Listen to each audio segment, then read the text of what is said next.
Cool. So Jess, appreciate you coming through today. How you doing? Good. Thank you for having me. Oh, of course. Excited. Yeah. You know what? We every coffee shop I go into or stop by my wife's office, I see the Cardinal newspaper. Yes. So it's really cool, especially in today's age where, you know, this isn't a bad thing, but newspapers are going by the wayside and, you know, not too many people read them. But the interesting thing for me is I know a lot of people who love their local newspaper. Absolutely. So talk to me about the Cardinal a little bit and what you guys are doing over there and all that exciting stuff. So we're at the point where we're in 250 locations and we're all over Doylestown, as you can see, but we're also beginning to sprinkle into New Hope, Lambertville, Newtown, just kind of all the surrounding areas. And I always steal Kin Wellness's tagline, and I feel horrible doing it, but it like explains us so well that we're like for the community, by the community. And because all of our writers are local, we have 25 local writers. Like everything that happens with the Cardinal is just like, you know, Doylestown completely. And so really our goal is to just spread local news, like be the bulletin board for the town, and you know, also get deeper into like the heart of the community and like have people read it and just feel connected and feel plugged into what's going on.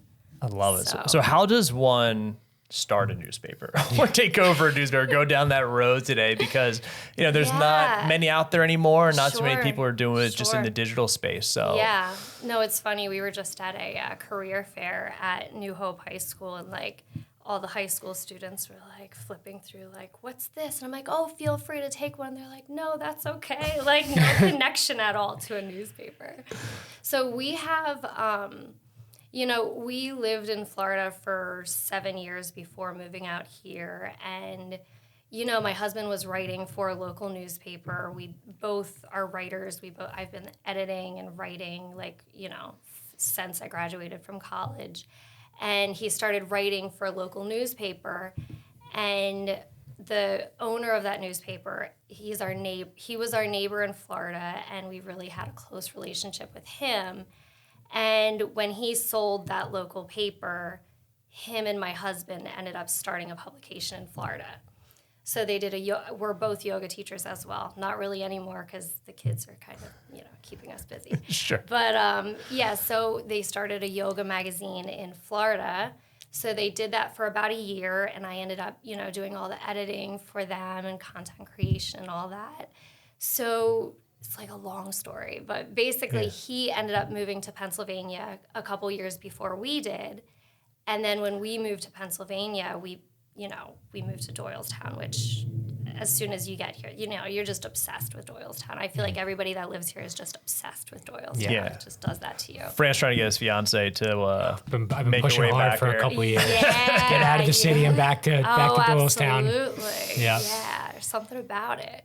Yep. So, so we just, it actually, like, it started because I missed a kids yoga class. There was like this kids yoga event that was happening, and like I was free that day and I didn't know about it. I'm like, where do people find their news around here? There's no like, you know, source that's really connecting the whole town together. Yeah. So it kind of started from there, and we started bouncing around the idea, and then we were just like, let's try 1 month and see what happens. And then we did it, and you know, we reconnected with our partner because he then lived in Jim Thorpe.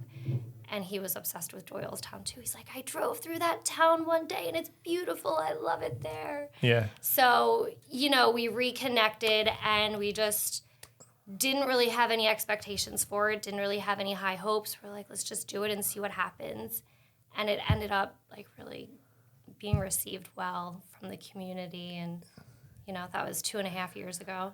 So now we have like 25 writers. We have, you know, distribution team, like we have managing editors. So it kind of stemmed from just like this little thought of like, this is missing. This is like, and we have great papers here. We really do. But like, we wanted something that really captured the heart of the community and really like brought everything together. Sure. So, and what's amazing to me is, you know, if you ever come across those like random, you know, websites or lists of like top places to live in America, Doylestown's one of those places that always comes on all the lists. Right? And I'm always like, just having grown up here, it's something you never Yeah. think of. You're like, this is like one of the most desirable places to live in the U.S. For sure. Sheesh. Okay. Yeah. But Until you go to other places. yeah, exactly. But I've literally never left here. So of course, okay, now I'm okay. down in the city, and I'm like, okay, I need to get back there. Yeah, no, absolutely. But to your credit, it's incredible to think that, hey, there wasn't, something like this that was trying to bring this, this great community together. Yeah. And the fact that you guys saw that right away and were like, hey, we have an opportunity here. Yeah. There's something missing, and how can we go about changing that? That's that's amazing. Yeah,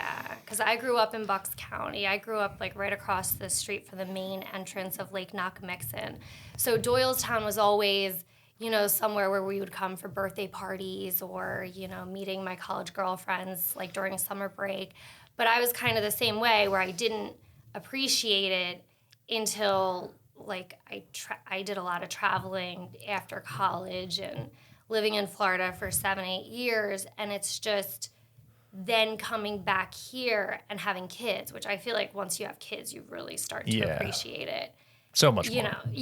Because there's just so much for kids. So you'll know, maybe one day. But yeah, it was just coming here, just seeing the community, because we lived in a really cool downtown in Florida as well. But it's so transient, and you don't make connections with the business owners, and they don't have this sense of community like Doylestown does. And yeah, I've never experienced anything like it.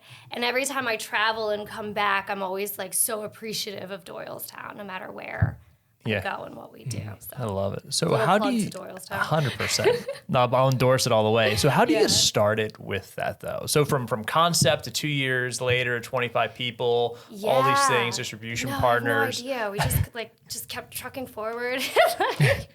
So our partner has been in the newspaper industry for about 30 years. So his dad was in it as well. So he's been starting papers his whole adult career, and he's just amazing at what he does.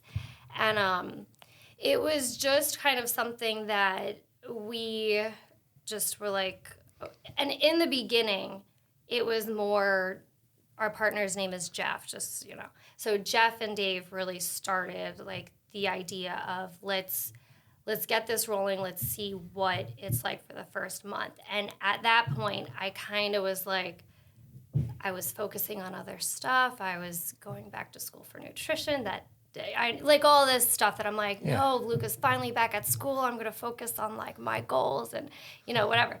But then the first issue, I was you didn't put anything for back to school in there. You didn't get the castles in there. You didn't get... I'm there's so much more that we could, invest in this paper and put in. So I first was let me try to hire somebody that could do this for you guys to just get everything, that really captures the essence of Doylestown in there.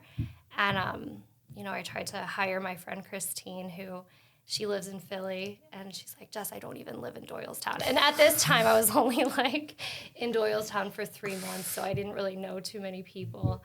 So I'm okay, well, let me just do this for the first couple months. So the first month that I kind of took over, it was me writing all the articles, planning the content, because we had no writers at that point. So it was really using fake names so it looked like we had more writers, giving the secrets away.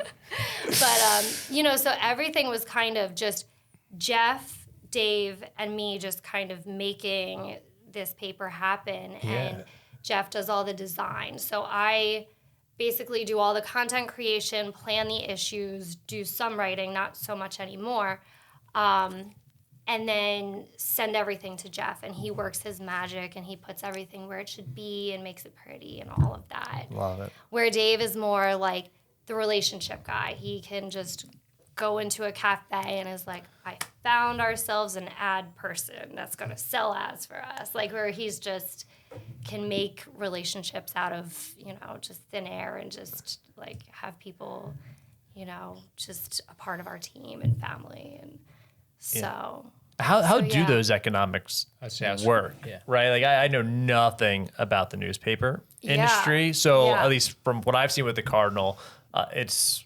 mostly what I've seen it in cafes or the bagel shop or my wife's work, and it's sitting there. So are the businesses paying for it? Is that provided by sponsors? No. So like, how does that work?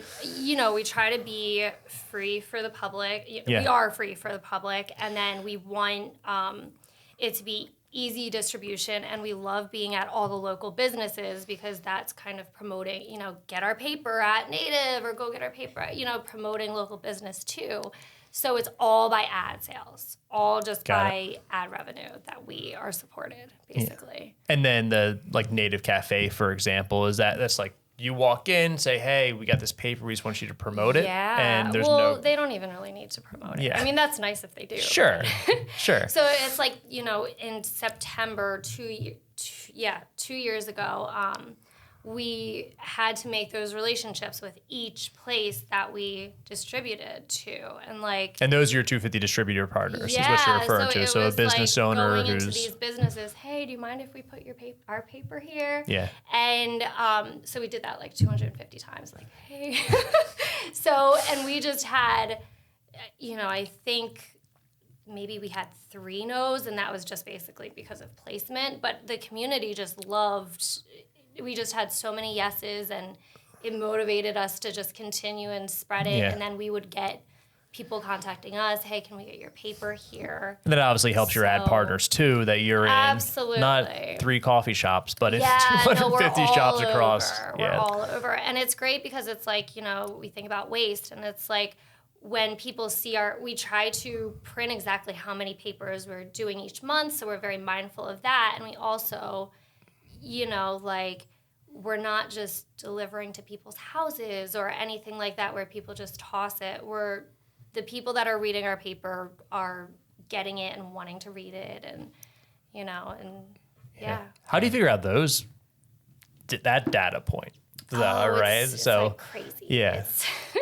So the first, you're not dropping by 250 places and see hey, how many are left for this week? Or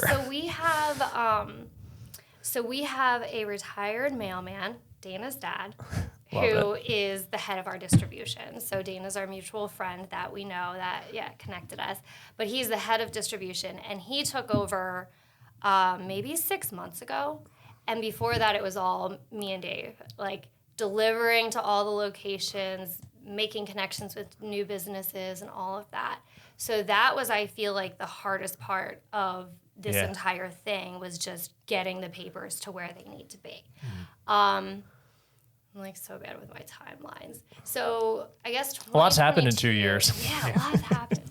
2022, we made a connection with CB West and with the special needs program, and they actually, during the school year, they are we're partners with them, and they're delivering our papers to the Doylestown borough. So that's really, it's amazing because they go around in their wagons, they deliver, and it's giving them job experience. They're able to communicate with, the staff there. They're keeping data for us, hey, you had 15 left here this month, or this month they ran out, and they'll do the refills for us as well. So we're really good at getting the data back from the students, and it's an amazing job for them to kind of have to do that every month as well. And then this past year, we connected with the Bridge program, which is in New Hope, and it's kind of connecting the gap between high school and career for special needs students as well. And they've been delivering for us in the New Hope borough and in Lambertville. So it's amazing that we're able to get all this data back and forth with them. And then Mike, who's our head of distribution, he's stopping at all places and, just making sure we're good, we're everywhere, we're seen. And then we just get random texts from writers and business owners, hey, out of paper. So that's great. The one thing I wanted to come back to was, we talked briefly about, how difficult it is in getting, sponsors for podcasts, things like that. Mm-hmm. How difficult is it in getting, ad sponsors for the newspaper, or is it a little easier because it's such a community-based thing? What's that process like? Yeah, I would say it's different every month. And it depends on what we have going on. And we also have an ad sales rep that he's been with us from the very beginning. and he's been selling ads in Brooklyn and New York. So you talk to him and he'll keep you on the phone and you're into the conversation. And like every time I talk to him, I have to make sure that I have like an hour and a half set aside because it's like, but True he's sales amazing. guy. True sales guy. Sales He's guy you so want and need. pleasant and so happy. Yeah. And he is also like, has this New York pep in his step. And so he's been with us from the very beginning and he's just a rock star. And we also have a newer sales rep who used to sell for the Intel, and she's just been rocking it too. I guess one of the things that separates us too from maybe other papers, I don't really know because I don't know how they do it, but we try to keep our content very separate from the ad sales. So we try not to make,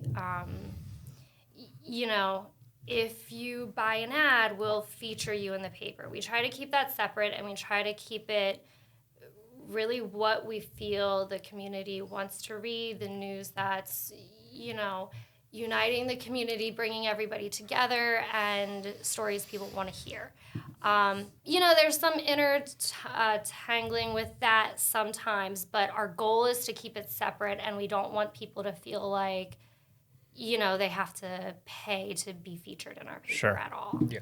So, I completely separate myself from the ad sales. I tried to kind of, in the beginning, I don't want to call anybody out, but I called a company and, you bring up sales. Oh, gotta go. And I'm like, okay, this isn't for me. I don't want to sell anything. Yeah. So we just really rely on our ad sales people, and we have a great communication too with like, okay, they're very aware of what we're featuring, and both of our salespeople are so in love with the paper and like we get calls, I loved this issue. So they're right with it, and they can, I feel, sell it and like really understand and get to the heart of it. So yeah. And how are you tying in Lambertville and New Hope to all that? So is that a separate like issue to like New Hope and Lambertville specific? It's not too far, but it's not like the community that Doylestown is either. Right. Like I feel like right now it's almost like really a Doylestown paper, and we're including that news because it helps our community out, because we want to go to Doylestown, to New Hope and Lambertville too. That's how it is now. Our eventual goal is for New Hope and Lambertville to feel like it's their hometown paper too. We're not there yet at all, and we're still, slowly growing there, slowly, meeting the business owners, making the connections. We have a Jay Garrison from Lambertville Life and New Hope Life. This is like one of the weird connections that my husband always just seems to make with people. He was sitting there taking pictures, and, Dave's delivering the papers, and, they started talking, and he's now running our New Hope and Lambertville section. And he's like basically the mayor over there, and he knows all the businesses, all the events, like he's connected with the chamber, and he's just such a believer in our paper and really wants to get our paper out there too. And, so we're right now it's between 1 to 2 pages. That's completely New Hope and Lambertville based news. But our eventual goal is for that to kind of spread through the paper, where people reading it, if you live in New Hope, they're not like, oh, this is a Doylestown paper, which that's really what it is right now. So we're trying to kind of make it feel like intertwined, but still represent our base, which is Doylestown. Yeah. So still have people in Doylestown have that same connection to it, even though we're expanding and covering more little towns. Because really, it's just in my mind, it's all just an extension of Doylestown. Yeah, for sure. Way, but to have that same impact, I would think, in those areas, you got to have people that are tied in the community, and that's definitely more writers, more editors, more ad partners, more money, for sure. all that stuff. For sure, For those who, have not, had a chance to read it yet, what are some of the key themes you guys try to talk about or write about? Is it similar stuff on a weekly basis? Is it constantly changing? What's that like? So it's monthly, which is nice, because we have like a whole month to plan everything. That's good. I don't know how people do it daily or weekly. That's crazy to me. But we have different themes each month, depending on the season, depending on what's happening. And we really try to keep it all positive, lighthearted news that, no matter what your politics are, no matter where you stand on certain issues, you read it and you feel good about the community. We try to touch on some serious issues, but we mainly leave that for the other papers and just do, we have a kindness corner section now that we started about a year ago, where it's like just random acts of kindness that happen in town where people are caught doing certain things. And we have a nonprofit section where we dive into the heart behind the nonprofit and the reason that they started it. And then we, of course, have business spotlights, and we try to get all the events in for the month. And like for next month, for April, we have a home section because it's spring. Everybody's, ready to get their homes in shape. And then we have an Earth Day section, which is, close to my heart because we actually are doing this partnership with New Hope High School where it's a student's project where they're taking over the Earth Day section for next month. Got it. So it's this junior who she's in all these journalism classes, but is also into the environment, doing environmental science projects and all of that. And she's doing the whole section for us this month. So it's like, and I met with her last night, and she's already planning a great She's great probably section. all excited about it. Yeah. So we're, we try to do different things, connect with the community in different ways. And, we really, we'll really put any story in, mainly. Like we have a 5th grader that wrote about, her passion for reading this month. And that's good. So, feel-good stuff that everyone stuff. enjoys reading, Yeah. Well, especially because all the other news, you turn on CNN or Fox, or you pick up this paper or that paper, and it's all like, how soon is the world light on fire, right? Like, what's disasters happening now? And that's like the really interesting spot you've carved out for the local side of it is. For sure. And we still, we'll cover the school board stuff. We'll cover, we did an article on abortion. We tried to get into gun rights at one point, but then that article didn't get in because we had a couple people read it. They're like, no. I think this is really for both sides, and it opens people's minds. And then we had a couple people read it, and they're like, do not put that in. That's not Cardinal paper approved. That's not, everybody is not going to agree with this. So, we really are mindful about what we put in. And, we've turned down certain ads that would kind of make us, left or right, or, we just try to make it feel good for no matter what you are, because the community is really what unites us. And, Well, it makes sense, right? When you're putting together, I don't know anything about putting together a community paper, but I would imagine what's going to make it succeed is the things you're talking about, being positive, good, feel-good stories about people seeing, hey, there's positive changes happening. Yeah. I imagine if you just did the typical news, people are not going to like that because that's not exactly bringing the community together. So I feel like when's your Biden and Trump articles coming out? That's what I want to know. Here's who we're voting for. What's your take? Who are you voting for this year? Jess, tell us now. Well, and we did one on an election, like a local election, and it was tough because one of the candidates, and I'm not going to get into which election this was, but one of the candidates kind of said something bad about the other candidate, and I'm like, we got to get this out of here. So, so we're really trying to still cover everything, but in a light and positive way. Yeah. Before we get you in trouble here, we'll move on from that. But what's the big vision with Cardinal related to your life and your husband's life? Because you're obviously pouring time, energy, money, resources. Is it to be a huge profit center for you guys? Is to complement your life and just feel really good about it? How does all this tie into what you're doing?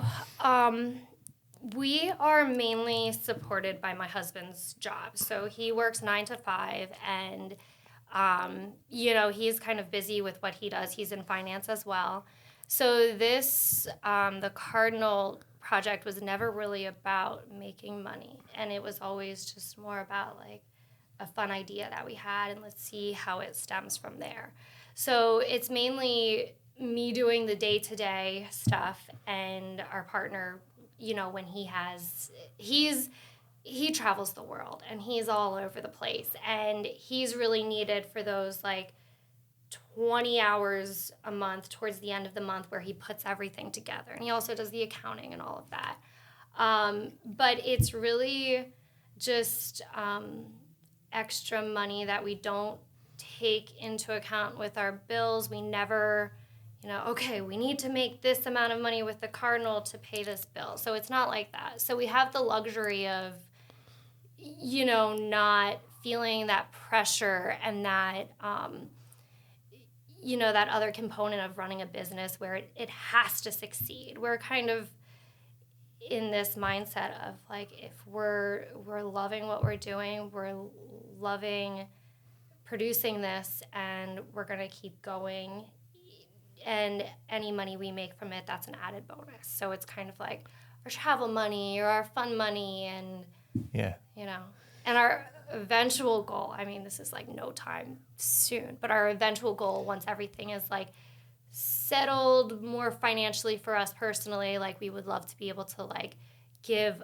a portion of that back to, because we feature so many amazing nonprofits, is to like give it back to like a different nonprofit a month, or, you know. That's really neat.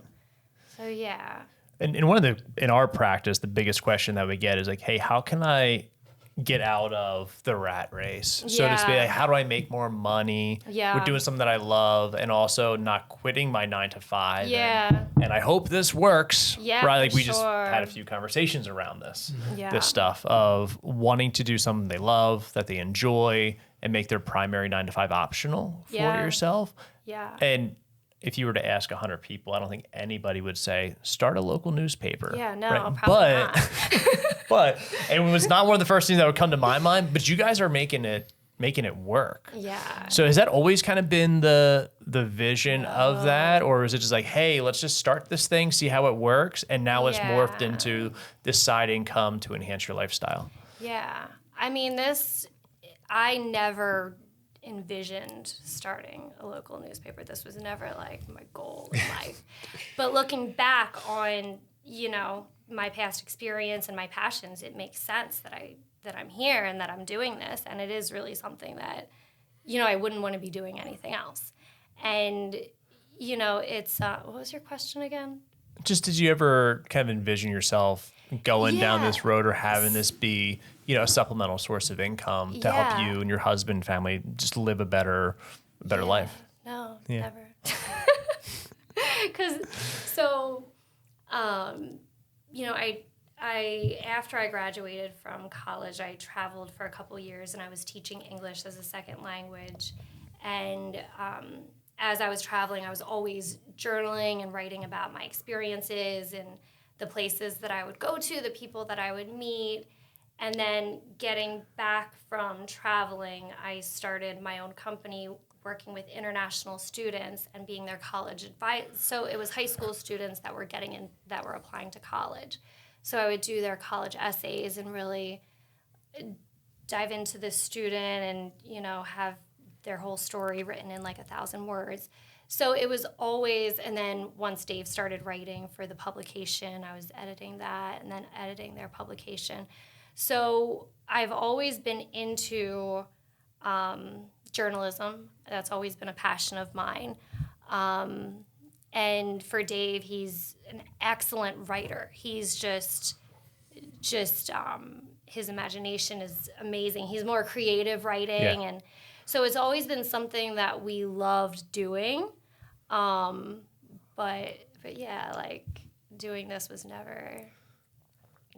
Well, it's funny. Those are sometimes the things that often work out best. Yeah, you know what I mean? Because you guys didn't dream of it being this big success. Yeah, no. You just did it the right way, the way you wanted to do it, and people resonate with that. They see when something's being done for the right reasons. You know, if you were trying to churn it into this big, you know, money-making machine with, you know, fear, uncertainty, doubt, all kinds of things to spark people's emotions, it might not have been as successful. Yeah, for sure. from our experiences working with a lot of people that have great jobs, people that have terrible jobs that they hate. I think at least the common theme that I've seen for people that are really landed on something they love, like they are just willing to try different things and take a shot at stuff. And most things that they end up landing on, like kind of like you did, they never envisioned or planned for, but they just took like, hey, this one step that kind of interests me here. And then they learn how to teach and then how to do this and then how to do that. And then all of a sudden this is morphed into a business or a career that they really love. The next right move. Yeah. That song in Frozen, like great steps. My boys are not into Frozen yet. They're more Lightning McQueen guys, right? But our 1-year-old daughter, I'm sure, will be there. Will be there soon. Luca got really into it for a while, and he's a singer and sings all the songs and everything. So absolutely love it. The next right move, definitely. Yeah, and I think that's it. So let's talk about some right moves. So we talked a little bit beforehand here about some things on the financial side that the income and the Cardinal has allowed you guys to do. So I know a big hurdle for a lot of people is, and a weight that they have is debt. And how do they get out of debt? What sacrifices are they willing to make now in the short term versus carrying it for a long time? So talk through like the story you shared with me a little bit about that. Yeah. So it all started when my 5-year-old was born, and we were back in Florida at the time, and it like I always envisioned going back to work after a couple months with him, and then I had him, and he had some health issues, and I'm like, I can't go back to work. Like, this is, I need to stay home. So me and Dave, for the first time, did a really deep look at our finances and looked at everything that we were doing. And I kind of always grew up with the mindset of, like, if you want to do something, just do it. And, it's okay to go into debt. You just, do it. And that's kind of how I was my whole life, even with traveling. Like, I would save up a certain amount of money and, like, blow through it, and then credit cards. So that's always been kind of my relationship with money. And when we really sat down and looked at everything, we were like, oh my God, like we were just in so much debt. We were like, it was like our wedding, our, like credit card debt, our student loans. So we wrote down all of our debt. We were in $64,000 worth of debt at that point. This was 2018. And most people aren't even willing to get to that point. Yeah, where they're willing to sit down and put it on paper. It's tough. Whoa. So, because it's like if you have extra money, you still have room on your credit card. That's fine. You could, you saw that as like your savings account. So when we really sat down and looked at it, and we were like, if we weren't paying all of these extra bills, I could technically stay home with Luca. And when I say stay home, I still had my own business, and I still we were teaching yoga. That's how we met. Long story. We don't have to go back. But, so I was still doing these little side things, but I could give up my main job, which at the time was working with special needs kids. That was like, my 9 to 3 job. So I'm like, if we get rid of all of this debt, I don't need to go back to work. So we ended up renting out our house, moving into like this 700 square foot apartment in Florida. Our car lease was up then, so we gave back the car. We lived off of one car. Wow.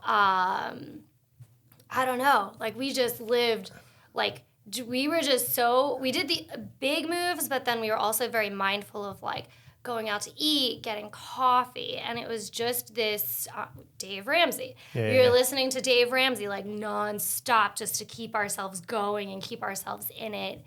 And we did it. It's amazing. And it took. Well, No, go ahead. No, go ahead. There's a lot of people that we talk to or see that are similar situations, right? Whether it's $10,000 of debt or hundreds of thousands of dollars. Yeah. There aren't a lot of people that we've talked to, you correct me if I'm wrong, Fran, that are willing to say, hey, I'm going to move out of my house for a cheaper place. Yeah. I'm going to have one car instead of 2 cars. So you obviously have to be very motivated to make these dynamic lifestyle shifts. For sure, yeah. So what I'm curious about is from the feeling you had from a lifestyle, I'm sure there was some anxiety about like, here's where we're at and here's what we're going to do. Yeah. But then actually moving from your house to renting. Yeah. Like, what did you feel like initially from a lifestyle perspective of like that shift? Right. And then how did that settle in over time? Like, what was that difference? That's a good question. So it all happened so smoothly. It was almost like everything was just meant to be, where the first thing was, okay, if we rented out our house, we need a place to stay. My mom was renting out a place visiting us, and she was leaving the end of that month. So it was very easy to just move right into there. We knew a realtor. Let me see if I can, rent out your place for this amount of money. Immediately, she found somebody that could do it. And it was just like the next right step, right? Yeah. So everything happened smoothly, where then a couple months later the lease was up, and it's like I was at home. We worked where, Dave was very close to the house where he worked. He now works from home after COVID. But everything just lined up. And we were in we moved from one town to another town, only 15 minutes away. But this is a town, are you guys familiar with Florida?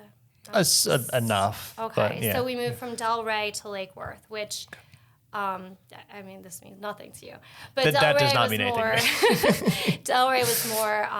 I've heard of one, I haven't heard of the other. Yeah, so. and the other, it's still this hippie beach town, really cool, but homeless people are hanging at the park and Sure. Which I'm fine with. I lived in Istanbul for 10 months. Certain things, like I could stay in hostels and stuff like that. But Dave had a really hard time with it because he grew up in Staten Island, but he also was in Delray for a much longer time than I was. So it was definitely transition, and we just kept our vision of being out of debt, being able to make decisions not based on money, and we kept that in the forefront of our minds. And then eventually we're like, okay, let's move out of this tiny little place into a little bit of a bigger apartment, and where we're still saving close to $2,000 a month, but we can live a little bit better than we were. Yeah. So then, COVID happened, and that just scrambled everything up. And then, In a good way or a bad way for you? So then we ended up, we were just going to stay with my mom for a couple weeks in Pennsylvania. And then COVID took longer than that. So we ended up renting out our house for another year at this point, and we stayed with my mom for about 10 months. And then at that point, we made the decision that let's move to Pennsylvania. And it was, then going back to Florida, getting our house ready to sell and all of that. So, because our ultimate plan was to eventually move to Pennsylvania when Luca was going back to school, but it wasn't that quick. And so everything kind of sped up the timeline, and, it all really worked out. And so, long story short, we got out of debt in 2 years. That's amazing. It's incredible. Yeah. And that was just from spending less on money and then maybe making some small profit on the rental, or were you just kind of breaking? We were making good profit on the rental. Awesome. Yeah. That's amazing. So just the fact that you could do that in 2 short years is impressive. Then how does that translate to you're out? You don't want to go back. Right. So talk to me, make kind of these small incremental enhancements to your lifestyle for it. So what are those habits that you learned and the lifestyle adjustments that you've made? Yeah. Well, especially with kids. Yeah. When it's just you, it's one thing. Then you add a spouse, it becomes more complicated because you're dealing with different lifestyles, personalities, goals. Then you throw kids into the mix. Yeah. And it just really complicates things. Right. So we kind of started adding things back one at a time. And one thing was like, we want to get our savings account, you know, we want to build up our 3 to 6 months savings account. So that was our first step. And then, okay, we want to invest in our Roth, we want to max out our Roth IRA every year. So that was our next step. So it was like these slow moves and still kind of living in that I don't want to say like, not poor, but like, that limited mindset where it's like, okay, you know, every time a bill clears out, we're going to add something to replace that. So now I feel like we're in like this, and it's a constant balance where it's like, okay, let's go to Costa Rica for 6 weeks, or like where there's certain things that we feel like we'll just spend our money on. Yeah. And then other things like clothes where we still have that mindset of like, we don't need, you know, that's not something we actually need. So we have like that Dave Ramsey mindset, and also like, you know, you can get anything. Yeah. Well, so, and it's finding your priorities, Yeah. right? Finding what you want to spend your money on and what you want to focus on. And so, yeah, we haven't quite mastered that, but we're working on it. To at least have that mindset in one area is important, though, because usually people, you know, go one of two directions. Either they're like, I'm never allowed to spend any money on anything ever, and then they're miserable. Right. Or they're like, oh, money's not real. I could just spend all the money in the world. So to have that balance, be like, we want to prioritize this stuff in our life and not this stuff. That's exactly. It doesn't feel the best all the times, but it is a healthy balance that usually ends up being a good scenario for a lot of people. Definitely. And that's usually the biggest struggle that we see is like, what is that balance? Yeah. Because if you don't have a framework and a system to work through, it's easy to make some more money, have some kids before you know you're spending $200 on this activity every week for a kid and this. We just experienced that where we signed up for karate and it's like $200 a month, and I'm like, and I'm not calculating that into the budget, and he doesn't really want to go anyway. But it's just like then things add up where it's just like, whoa. And we just recently had a conversation where we were putting a certain amount away towards our savings, but then our lifestyles, we were feeling a little restricted, where if we got coffee 3 or 4 times a week, or, you know, we would buy a birthday present for somebody or something like that, where we would be over our budget. So we're like, okay, we're putting too much away from savings. So then it's like recalculating, and, you know, I have a spreadsheet budget that I go on quite often, and I, you know, do the color coding and everything, and right up our alley. We're big spreadsheet guys. Yeah, I love spreadsheets. Yeah, some of our clients absolutely hate us. Yeah. But I love it. So, you know, whatever. So it's amazing. Not many people are willing to make the sacrifices, and then 2, stay out of that world and not fall right back into it. Like, all right, perfect. That credit card's done. This one conversation I had with somebody like, oh, I'm almost done paying off my car. I can't wait to get a new one. Yeah, I'm like, right. No. So what's wrong with your car? Don't. Just because it's paid off doesn't mean you need to go get a new one. Sure. If it makes you happy, you got the money, cool. Go do it. But it's that constant cycle of like, what's next? What can I spend my money on? And the experience side of it is really important, which also know you got some cool stuff. You're doing that. So you mentioned Costa Rica for 6 weeks. Yes. So one, not so many people go to Costa Rica for 6 weeks, right? Yeah. To begin with, let alone the first thing. I'm sure some people think like, well, you just got out of all this debt. Why are you spending so much money going to Costa Rica for 6 weeks? Yeah. So talk to me about that a little bit. So conveniently, most of it's paid for because we ended up renting out our house for that time that we're going. And I was in Costa Rica before Luca was born, so like 6 years ago, and I loved it. And it was one of those countries that it's like, I need to come back, and I'm connected to it somehow, and I'm gonna like open up a yoga center and a healing center. So it was always my goal to get Dave to be there. And you know, with COVID and kids and all of that, like travel has been not on the forefront of our minds at all. So now we're kind of behind all of that. Our kids are a little bit older. So, you know, I was like, we got to go for at least a month.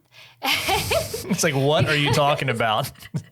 And, you know, because I want Luca to learn Spanish. I want him to at least be immersed into it. And yeah, like I said before, I traveled for 3 years after college and was just, I love traveling. I love, you know, experiencing different cultures and how people live differently. And so yeah, and it was not easy to convince Dave. And I don't even know how he actually agreed to this. And so yeah, we're going to go. Yeah. Yeah. And was that, when you say hard to convince him, meaning hard to convince him to rent out your house here in That was Doylestown hard for 6 too. weeks, It or was just all like, hey, hard. we're going away for 6 weeks to another country. Let's Yeah. figure it out. Yep, both were hard. So like, what do you even do with your stuff? Like, it's only 6 weeks. Do So, you have to put it in storage? So luckily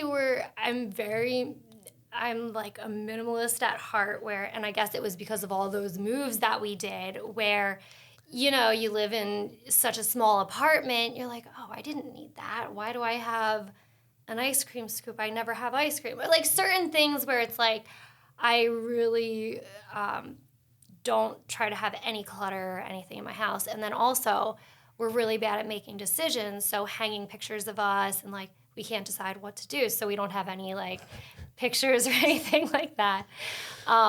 So it's easy. So it's just, you know, cleaning people in and cleaning our house. And I mean, it's not easy, but it's doable. Sure. Yeah. I guess I could say. Well, especially for the reward of taking 6 Yeah. weeks in Costa Rica. Yeah, absolutely. So is by renting out your house, is that like paying for your whole trip? Is that covering a portion of it, or just? The way we're doing it, it's not. So, but it's a portion. Yeah. Yeah, a good portion. It is. But that's a huge deal. If you can Yeah. cover the vast majority of a month and a half out of the country Yeah. in a place you absolutely love for a Right. fraction of the cost of what it would really be. Exactly. And the reality Yeah. is you have an asset sitting here in a great town For sure. that's literally doing nothing. Yeah. And you're not using it, as long as you don't mind people being in there. Right. Why not leverage which it? we don't. Yeah. Yeah. So. That's amazing. And excited. is that kind of like the plan for you? And are you doing like through Airbnb, just I'm listing doing it, or what's it look like? So we did have our house up on Airbnb, and you know, we did it 2 times where we rented out our place before, and you know, the first time was a lot because it was getting everything. Because yeah, I'm a minimalist. I put that in quotes because don't look in my garage, but you know, we don't have certain things that they would need, so we needed to get, you know, different sets of sheets and this and that. So the first guest was hard, and it was like, we're never doing this again. And Dana, who our mutual friend, Yeah. like she does this as well, and she's been doing it for 5 or 6 years now, and she's like, just keep going, it gets easier and easier. We did it again, much easier. We had everything, like we had a system in place then. Yeah. So this time, because it's a longer stay, we did it through a company called Furnished Finders, which I guess it was designed for traveling nurses to use when they find a place at a different hospital. And so the people that are running our house, it's like a 70-year-old couple, and they used to live in Doylestown, and they have grandkids here, and we've been texting back and forth. She loves plants, which is good because I didn't know what I was going to do with all my plants. So it all really clicked, and yeah, we're trying to only do that when we're traveling. Yeah. But it is still up on Airbnb, and we're still open to like random times. Like we have 2 bookings in October, and I'm like, let's go to Portugal quick. So we'll Pop over the pond. Yeah. Yeah. It's still warm there. So yeah, like it's definitely not something that we want to do all the time, but if it's something that works out with our schedule and, you know, could potentially fund another trip, we're all about it. Yeah, the one thing I was wondering about as you were talking through, you know, some of those numbers and things is, you know, have you guys figured out how much more time it buys you, like for these dream trips you're going on? Like when you think about, like, you know, because you're able to rent out the house, now you get to be there for 6 weeks. Whereas if you weren't renting the house, what would it get? You know, that same, you guys might be able to afford what, 1.5, 2 weeks, you know, whatever the number may be. So it's just like to be able to spend an extra month down there, like that's incredible. For sure.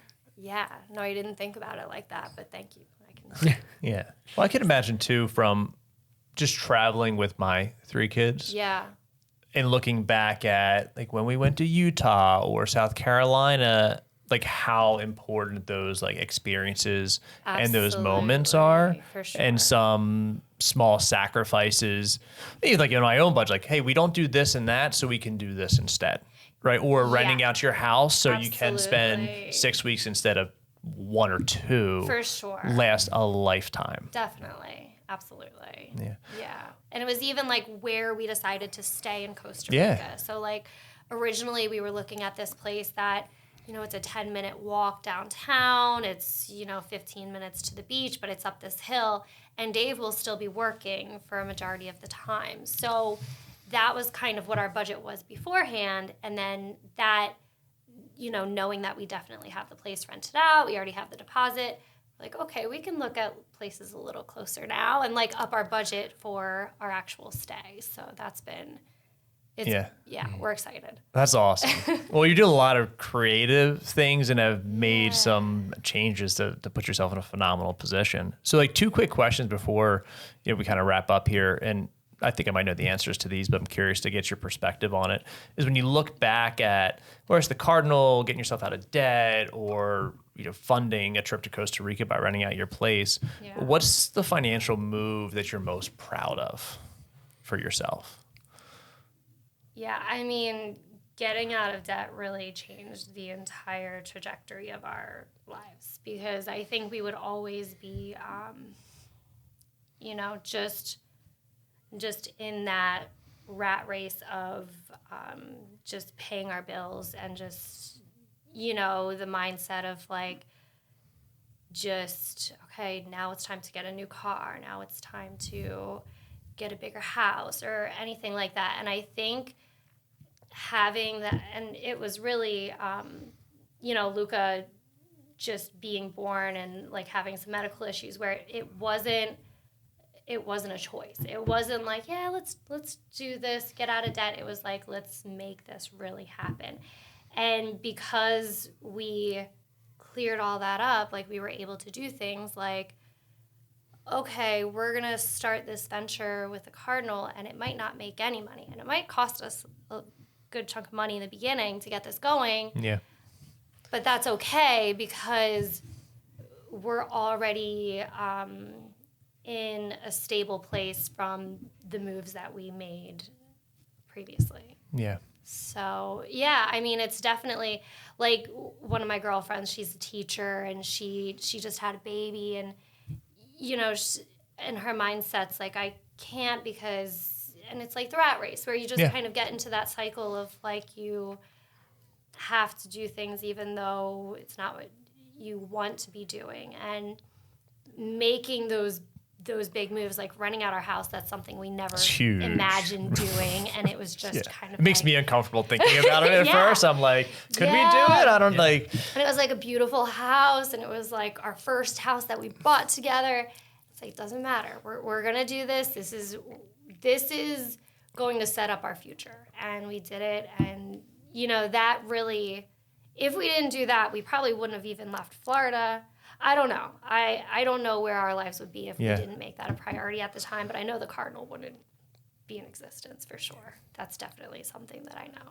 Yeah. So yeah.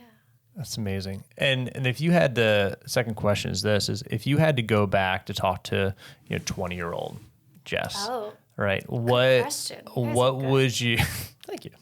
What advice would you give yourself, whether it's about business or money or anything? I think I was always trying to find my passion or find that perfect career and, find that dream job. And, that was always kind of this missing link that I had. And, and I was hopping from thing to thing, and I had like an insecurity of, I'm not really finishing anything that I start, or,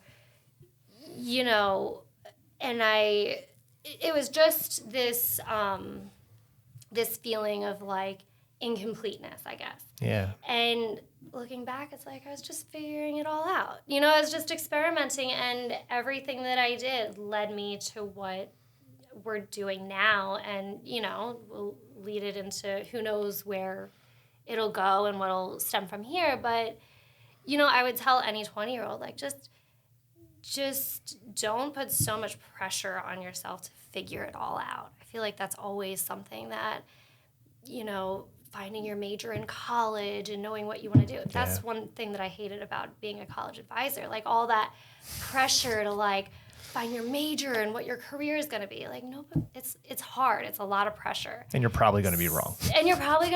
You're going to change your major several times. That's okay. So I think it would just be enjoy the journey. Enjoy it, and don't have stress about where you're going and, oh, well, if there's a dead end and things didn't, you know, pan out the way you expected. Because if you're making the right move, you're staying, you know, doing what you love doing through the journey, like, you'll eventually find what you're meant to be, or, you know. Yeah. It's great. Well, this has been great, Jess. I appreciate, one, your story, just your transparency. And I think what you're doing is what a lot of people are looking for.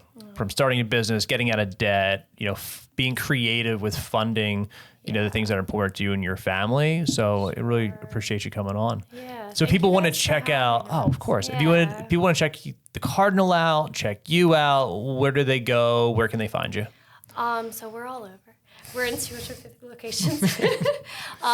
But yeah, we have a website, doylestown.cardinal.com. We're on Instagram, and we deliver our papers the beginning of the month. We check back in mid-month, but really any local business, you could stop in and they'll probably have them. Awesome. Cool. Yeah. Awesome. Well, appreciate you stopping by. Yeah, thank you guys.